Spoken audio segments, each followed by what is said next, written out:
Hello everyone, how are you doing? This is MD Tech here with another quick tutorial. In today's tutorial, I'm going to show you guys how to hopefully resolve if you're coming across a potential Windows Update database error detected in Windows 10. So if you're attempting to run an update or you're just finding that this error is appearing if you're running the troubleshooting utility, this tutorial will go about how to hopefully resolve it without too much of a hassle. And we're going to go ahead and jump right into it. And we're going to start by opening up the Start menu. Type in Services.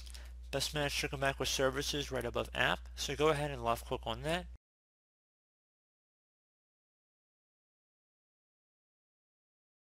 You want to first locate the Windows Update service. So scroll down here and double click on it. You want to stop the service if it's currently running. So we're just going to go click the stop button and then left click on OK. Now that you've done that, you want to close out of here.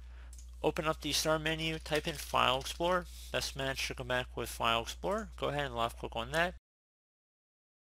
Select this PC on the left side. Now go underneath whatever drive Windows is installed on. For most people it should be the C drive and it should say local disk. So go ahead and double click on that. Double click on the Windows folder. Double click on the software distribution folder now. So scroll down.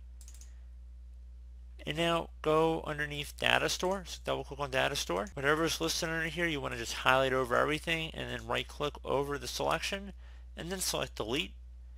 You can also do Control A and then right click and delete, or if you have the delete key on your keyboard, just do that delete shortcut. And then once you're done with that, close out of here, restart your computer. Hopefully I should have been able to resolve the problem. You also should go back into Start menu, type in Services. You might not even need to restart your computer, but you want to just go and open up the services again and go down to Windows Update. We're going to just turn it back on here. So we're going to start the service. I would suggest restarting your computer nonetheless. Attempt to run a Windows Update once again, and that should be about it. So as always, thank you guys for watching this brief tutorial. I hope I was able to help you out, and I do look forward to catching you all in the next tutorial. Goodbye.